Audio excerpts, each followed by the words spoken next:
Amelia Ramayad, l'ancienne secrétaire d'État au sport, qui est l'invité fil rouge de ce grand Soir 3.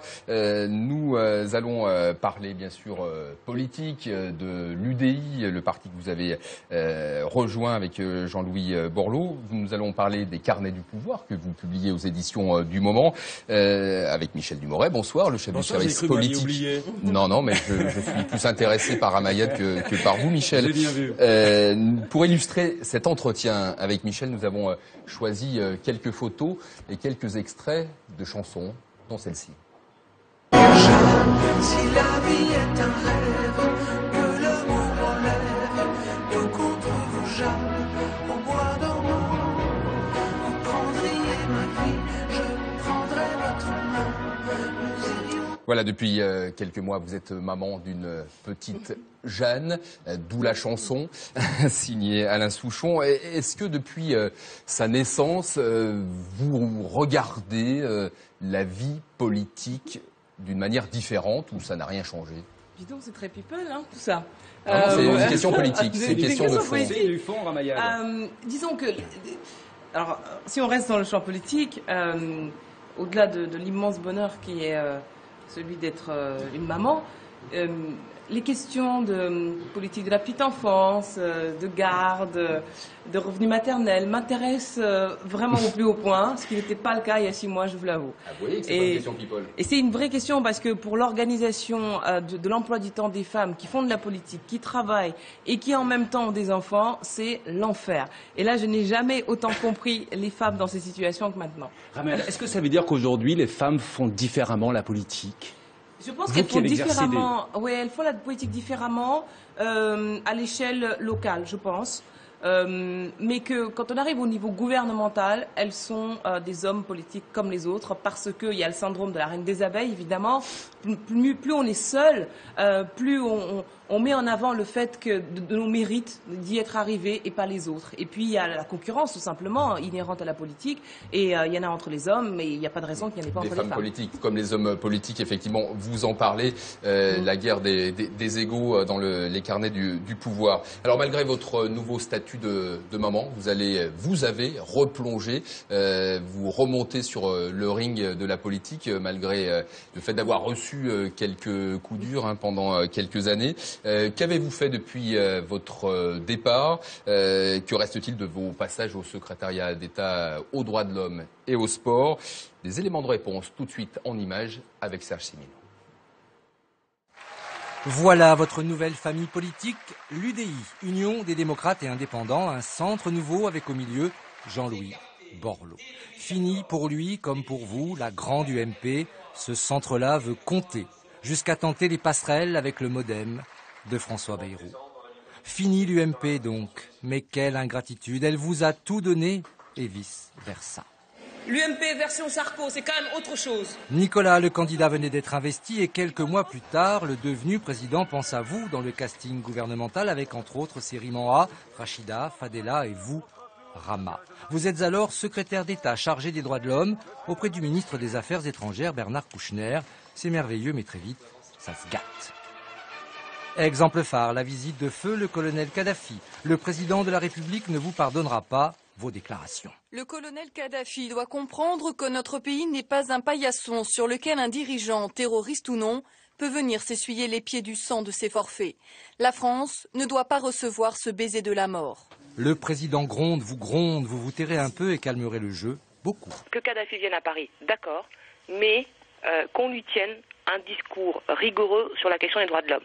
Allez, on accélère. Vos différends avec le président vous transfèrent au ministère des Sports avant d'être écarté du gouvernement en novembre 2010, en même temps que Jean-Louis Borloo, qui se voyait Premier ministre. Fini Sarko, donc c'est Borloo votre nouveau chef de file. Mais avez-vous enfin trouvé votre place, Ramayad? Au centre droit, loin d'une droite trop à droite, disiez-vous? Et pourquoi avoir attendu si longtemps pour vous en rendre compte? Voilà, on va parler de votre place sur l'échiquier politique. Donc aujourd'hui, au centre à l'UDI, on va commencer par aborder la question des municipales, Michel. Eh oui, parce qu'il est question aujourd'hui d'un rapprochement entre l'UMP et l'UDI dès le premier tour pour les municipales de Paris. Est-ce que vous accepteriez le MoDem et l'UDI d'abord, mais après, dans un deuxième temps, l'UMP va s'allier donc avec l'UDI et le MoDem, si vous le voulez. Est-ce que vous y allez? dans ces conditions? Pour l'instant, il n'y a pas de raison parce que je suis plus je souhaite plus aller me frotter au suffrage universel sur un mandat national, pour vous dire la vérité. J'ai essayé aux législatives, mais ça n'a pas marché. J'avais un candidat UMP contre moi et donc les voix se sont divisées. Et donc, je vais retenter l'année 2014 et même l'année 2015 sont 2 années où il y aura plein d'élections. Et donc là, je serai le plus utile à mon parti, je m'engagerai. Et là aussi où j'ai un potentiel électoral le plus important. Parce que c'est vrai que depuis le début de mon engagement politique, on m'a souvent envoyé sur des fronts difficiles. Aux élections municipales à Colombes, on savait que ça allait basculer la gauche. Bon, je suis allée soutenir le maire sortant. Au régional, voilà, Jean-Paul Huchon risquait d'être réélu, il avait les plus grandes chances d'être réélu, j'y suis allée quand même. Et puis les élections législatives dans les conditions que vous savez. Et là, on parle de vous comme tête de liste dans le 11e à Paris, c'est trop compliqué. Non, on parle beaucoup, mais ce sont les autres qui parlent. Moi, je n'ai encore rien exprimé parce que j'attends au fond que mon parti ait défini son projet politique vis-à-vis du MoDem et vis-à-vis de l'UMP pour savoir où est-ce qu'on met les pieds et comment on s'engage, comment on y va et avec qui. C'est important ce préalable avant de penser aux personnes et à leur desiderata. D'accord, vous parlez d'élections en 2014, vous parlez d'élections en 2015, il y a les sénatoriales, il y a aussi les européennes. Est-ce que les européennes, par exemple, c'est quelque chose qui pourrait vous intéresser puisque vous parlez de mandats nationaux? Ce sont des possibilités. Maintenant, comme je m'applique le cumul des mandats, je ne veux pas me disperser. C'est la raison pour laquelle le choix n'est pas encore fait et que quand il le sera, vraiment, j'y mettrai toutes mes forces et toute mon énergie pour faire gagner, non pas moi, mais mon parti, et être là où vraiment je peux apporter le plus.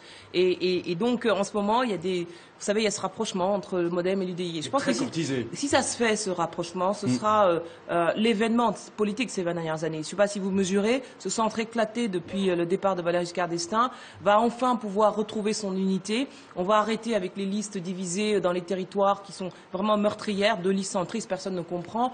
Et donc, ça dépend pour beaucoup des patrons de ces 2 formations politiques, à savoir Jean-Louis Borloo et François Bayrou. Et ces 2 formations peuvent apporter un message différent à l'échelle européenne. On parlait des européennes. Vous n'y êtes pas allé en 2009. Vous n'avez pas pris la tête de liste en Ile-de-France. Ça a été d'ailleurs toute une affaire, toute une affaire, effectivement, un cri de lèse-majesté sarkozyste.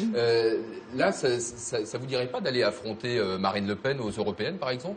Aller dans le Nord, et je ne suis pas implantée dans le Nord. Non, mais donc, pourquoi pas? Pourquoi je serais parachutée? Je ne veux pas être parachutée. Je veux être élue là où je suis implantée, à savoir l'Île-de-France, et je suis conseillère régionale d'Île-de-France. C'est en ce sens que. Mais de toute façon, je ne suis pas. C'est une possibilité. Je ne suis pas candidate pour l'instant, puisque les choses sont pas encore stabilisées. Je ne connais pas encore les possibilités de mon parti. Donc on va voir. Donc, mais il est clair que l'UDI a été créé aussi pour être une alternative au Front National, pour construire une nouvelle offre politique.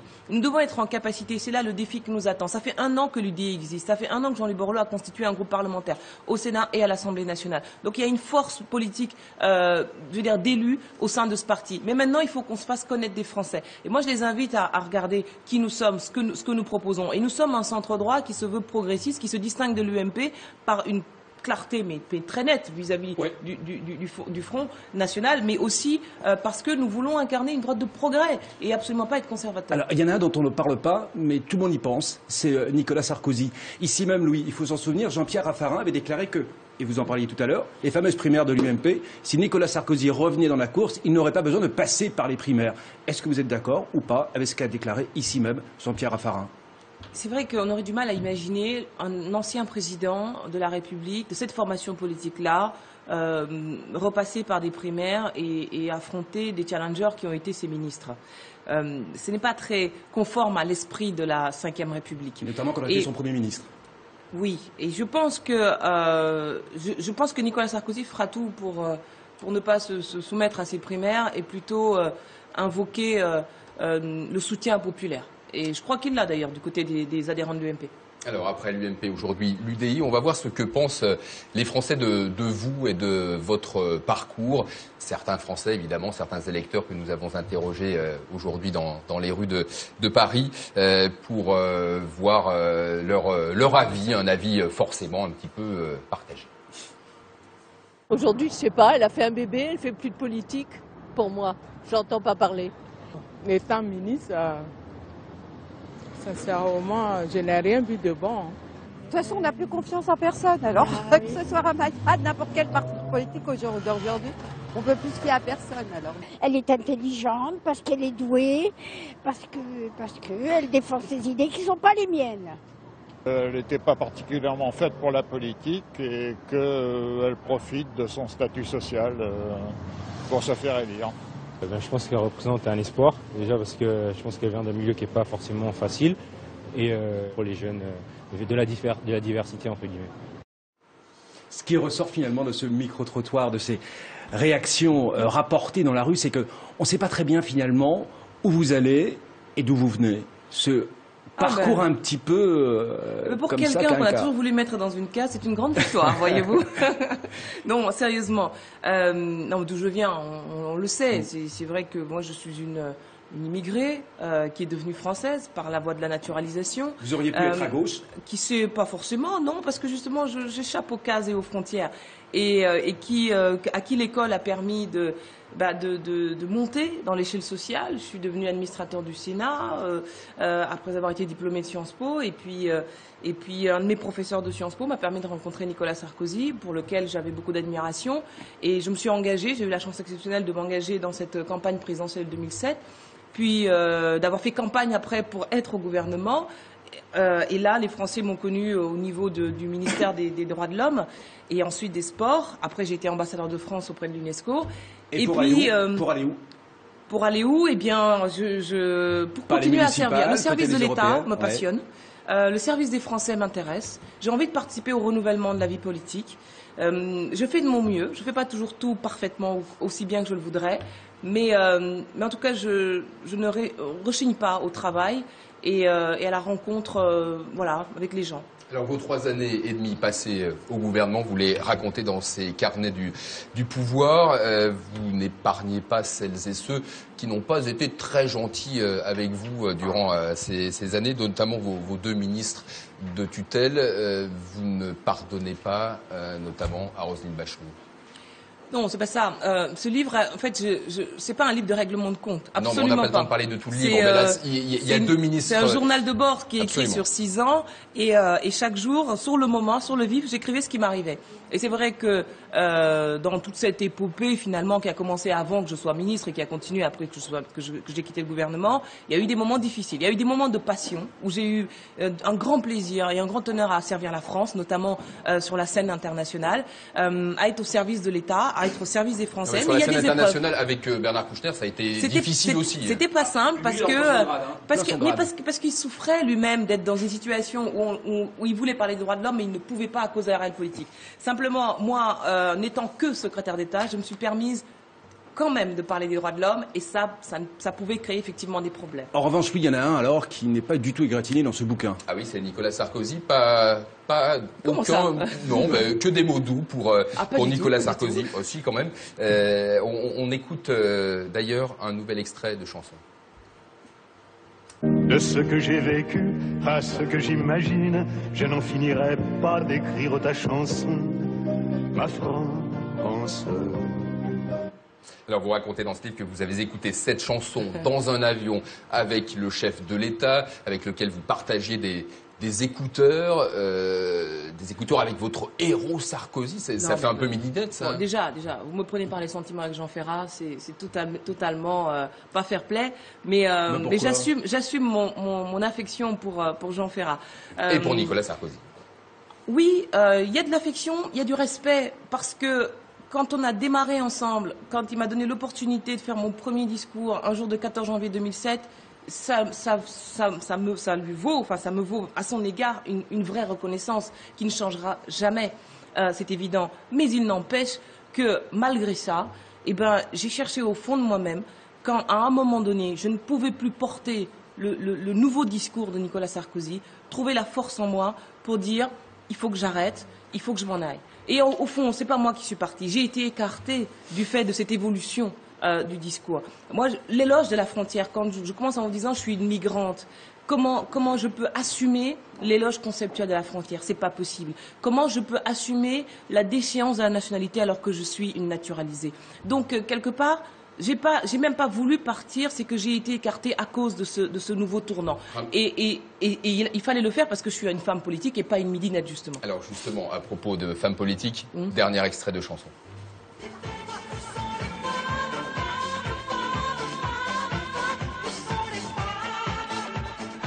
Elles sont où les Sarko Girls? Mais ça n'a jamais existé, c'est un concept journalistique qui n'est pas un concept politique. Comment elle vous appelait, Nicolas Sarkozy, et les Sarko Boys, oui. et je ne sais quoi d'autre. Rachida Dati, Fadela Amara et vous, si, quand même, un petit peu. Ah non, on n'a pas les mêmes parcours, on n'a pas les mêmes histoires, et au fond, on devrait se demander qui est devenu même la génération Sarkozy, hommes-femmes mélangés. C'est ça qui, moi, est ma préoccupation principale. Parce que, quand même, il a voulu incarner une droite de progrès, une droite moderne, qui jusqu'à présent avait été assez conservatrice dans ses options politiques. Et en ce sens, c'était une audace. La rupture, c'était une audace. Et je regrette précisément l'évolution qui a suivi avec ce qu'on a appelé abusivement la droitisation, comme si le mot droite était un problème. C'était la campagne entre le tour avec le fameux Patrick Buisson qui conseillait Nicolas Sarkozy. Ça a commencé en 2010 avec le discours de Grenoble. S'il revient, il aura changé, juste brièvement. Il aura retenu la leçon ou pas? Je souhaite qu'il fasse ce qu'il sait le mieux faire, être en rupture avec le politiquement correct. Et donc, être en rupture avec le politiquement correct, c'est être en rupture avec cette ambiance Front National qui règne. Et là, on retrouvera le Nicolas Sarkozy qui a plu aux Français, c'est-à-dire capable d'être transgressif par rapport à tout ce qui se dit en ce moment, à savoir qu'il faut être assez compréhensif vis-à-vis du FN, qu'il faut accepter le fait que les Français ont peur. Lui, je pense que s'il veut redevenir cet homme politique qui a séduit les Français, il faut qu'il prenne le contre-pied de ça. Merci Ramayad, merci Michel. Vous restez avec nous.